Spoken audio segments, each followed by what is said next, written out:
Buenos días, tardes o noches, amigos, donde quiera que se encuentren. Aquí está Diana Ríos en cabina para hablarles sobre Alfonsina. Alfonsina Storni, poeta argentina, y que ya tiene más de 80 años que se fue. Y ya no tenemos a Alfonsina Storni, poeta argentina protagonista de la célebre Alfonsina y el mar. ¿Lo escucharon? Ahorita vamos a decir la historia. Se cumplen más de 80 años de la desaparición de Alfonsina Storni, una de las más recordadas poetas argentinas, de las que se recuerdan algunos de sus versos, pero sobre todo popularmente una canción dedicada a su desgraciado final, Alfonsina y el mar. Muy desgraciada fue la existencia de esta mujer o poeta, hija de padres argentinos, quienes pasando una larga temporada en Suiza tuvieron allí a Alfonsina. Al regreso de la familia a la Argentina, ella vivió una adolescencia y juventud llena de precariedad. El negocio de sus padres, una cervecería, no les daba para mucho. A la pobreza en la que vivían se agregaba la irresponsabilidad de su progenitor, que se dio a la bebida. Con su negocio tenía más fácil convertirse en alcohólico.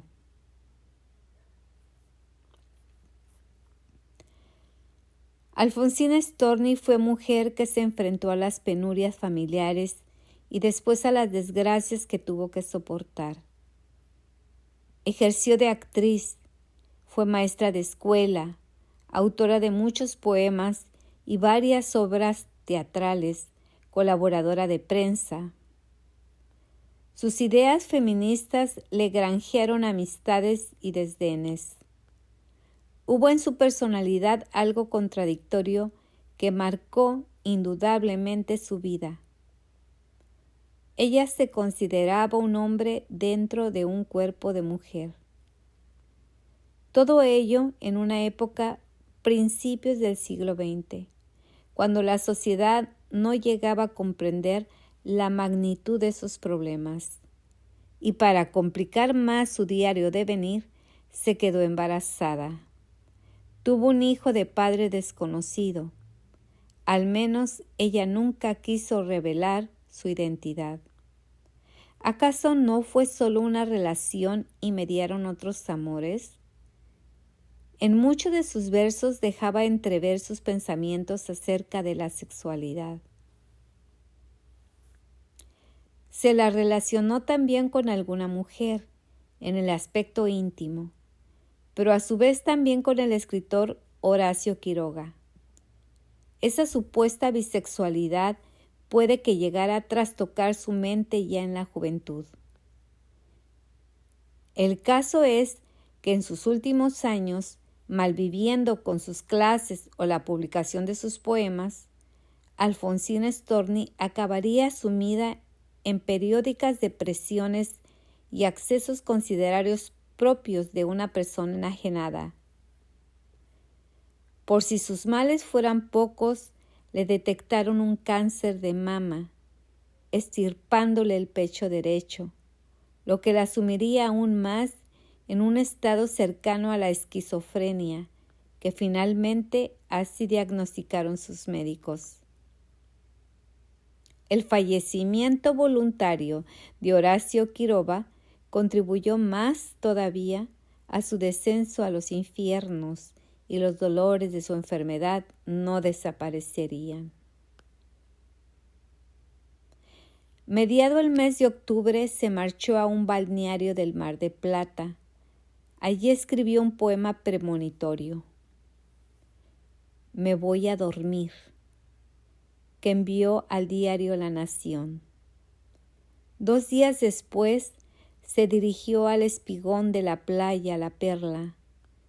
Poco a poco fue sumergiéndose en las aguas hasta perecer ahogada.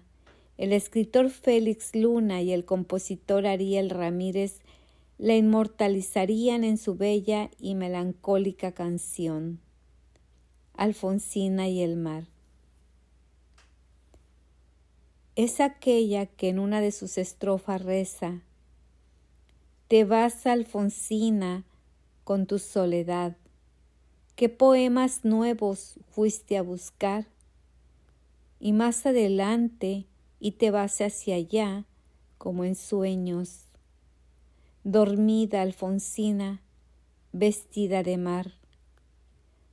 Tan hermosa y a su vez triste melodía ha tenido muchos intérpretes a lo largo del tiempo, pero nosotros les aconsejamos que escuchen la excelente versión de Mercedes Sosa. Bellísima, bellísima la canción. Y bueno, amigos, es mi contribución del día de hoy en la Radio Revista de las Artes, Revista Radio de las Artes. Y pues les mando un beso, un abrazo y un apapacho, y espero les haya gustado esta historia tan bellísima de Alfonsina y el mar. Nos vemos al siguiente programa. Gracias.